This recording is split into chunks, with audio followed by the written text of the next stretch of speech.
شیراز نے بے ساختہ کہا، شی از ویری پریٹی، وہ بہت خوبصورت ہے، صرف اسی وجہ سے، she is that the only reason? Chairman نے پوچھا۔ اس بار شیراز پہلی بار اٹھا۔ سوالات اتنے سیدھے اور سادہ نہیں تھے جتنے وہ سمجھ رہا تھا۔ وہ اب اس سے کچھ اور اگلوانے کے موڈ میں تھے۔ نہیں، کچھ اور بھی وجوہات ہیں۔ There are many others, chairman نے اس لہجے انداز میں کہا، لائک مثلاً، she is caring, loving, honest, loyal, sincere and selfless. Shiraz نے بے حد نپے تلے انداز میں زینی کی خوبیاں گنوائی۔ یہ وہ خوبیاں تھی جو صرف وہ نہیں، زینی کو جاننے والا ہر شخص گنوا سکتا تھا۔ اس کے جواب نے چیئرمین کی مسکراہٹ کو کچھ اور عجیب کر دیا تھا۔ شیراز اب اس سے اگلے سوال کی توقع کر رہا تھا اور اس نے بالآخر وہ سوال کر دیا جس نے چند لمحوں کے لیے شیراز کو بھی گنگ کر دیا تھا۔ What will you prefer? A beautiful woman with all those qualities or a beautiful woman with lots of cash? اچھا یہ بتاؤ کہ تمہاری ترجیح کیا ہوگی؟ ایک خوبصورت عورت ان تمام خوبیوں کے ساتھ، یا ایک خوبصورت عورت کروڑوں کے کیش کے ساتھ؟ پورے انٹرویو میں اس نے پہلی بار توقف کیا تھا۔ پھر اس نے اپنے سامنے پڑا ہوا پانی کا گلاس اٹھا کر پانی کا گھونٹ لیا۔ چیئرمین اور ممبرز کے دونوں درمیان نظروں اور مسکراہٹوں کا تبادلہ ہوا۔ اس وقت پہلی بار شیراز کو احساس ہوا کہ وہ انفارمل گفتگو کے دوران بہت بری طرح جا پھنسا ہے۔ وہ اس کے لیے انفارمل گفتگو تھی، وہ میز کے دوسری جانب بیٹھے ہوئے لوگوں کے لیے انفارمل نہیں تھی۔ وہ پہلے سوال کے جواب سے پھنسا تھا، دوسرا، تیسرا، چوتھا، پانچواں،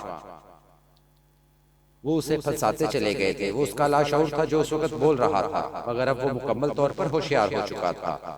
محبت یا خاندان کو چھٹے نمبر پر رکھ کر اور ذہانت، تعلیمی ریکارڈ، امبیشنز، پیشنز کو سر فہرست رکھنے کے بعد وہ جانتا تھا کہ وہ کس عورت کا انتخاب کرے گا تو وہ اس کی جان ان سوالوں سے چھوٹ جائے گی۔ وہ بالآخر جواب دینے کے لیے تیار ہو گیا تھا۔ وہ اس جواب کو اس وقت نپا تلا سمجھ رہا تھا، مگر اس کمرے سے نکلتے ہوئے ایک بار پھر اپنے دل میں وہ سوال دہراتے ہوئے اسے یکدم احساس ہوا، وہ وہی جواب تھا جو چیئرمین کے سوال پوچھنے پر بے اختیار اس کے ذہن میں آیا تھا۔ وہ عورت اس کا لاشعوری انتخاب بھی تھی۔ مسٹر شیراز اکبر، آپ انتخاب میں جتنی دیر لگا رہے ہیں اتنی دیر میں تو دونوں عورتیں چلی جائیں گی، بورڈ کے ایک ممبر نے ہلکی سی خوش مزاجی کے ساتھ کہا۔ چیئرمین اور دوسرے ممبرز ہلکا سا ہنسے۔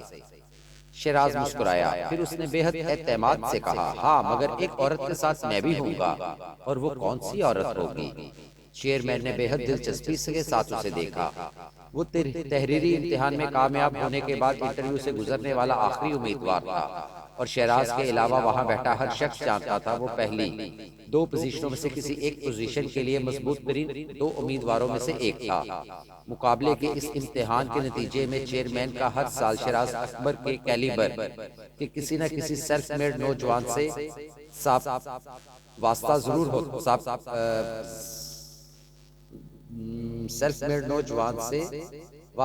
ہوتا تھا، مگر پچھلے 4 سالوں میں کبھی ایک بار بھی اس کے طبقے سے تعلق رکھنے والا کوئی لڑکا سی ایس ایس کے امتحان میں ٹاپ نہیں کر سکا تھا۔ اس کے باوجود کہ پہلی دو پوزیشنز کے درمیان چند مارکس سے زیادہ کا فرق نہیں ہوتا تھا، اور ان چند مارکس کا فرق ہمیشہ چیئرمین کی وجہ سے ہی پیدا ہوا تھا۔ ہر بار شیراز جیسا کوئی نوجوان کسی ایک آدھ جواب کی وجہ سے مار کھاتا تھا۔ اس بار شیراز اس پوزیشن میں تھا اور چیئرمین کی خواہش تھی کہ اس بار دوسری پوزیشن پر آنے کی روایت ٹوٹ جائے، اور اسے یقین تھا وہ روایت ٹوٹ جائے گی۔ وہ اس کا فیڈرل پبلک سروس کمیشن کے چیئرمین کے طور پر آخری سال تھا، اور شیراز ان پچھلے 4 سالوں کے امیدواروں سے زیادہ مضبوط پوزیشن میں سامنے آیا تھا۔ چیئرمین کو یقین تھا اس بار روایت ٹوٹ جائے گی۔ تو مسٹر شیراز اکبر، کون سی عورت ہوگی وہ؟ چیئرمین نے بالآخر مسکراتے ہوئے پوچھا۔ زینب کی آنکھیں بے اختیار چھلکنے لگی تھی۔ رشک، فخر، غرور، محبت، مان کیا نہیں تھا اس کے چہرے پر۔ وہ اس وقت شیراز کے سامنے اس کے گھر بیٹھی تھی۔ وہ ابھی کچھ دیر پہلے ہی اسلام آباد سے واپس آیا تھا، اور زینب جیسے اٹھتی ہوئی اس کے پاس گئی تھی۔ وہ چائے پیتے ہوئے اسے انٹرویو کی روداد سنا رہا تھا اور اسے آخری سوال کی۔ پھر کچھ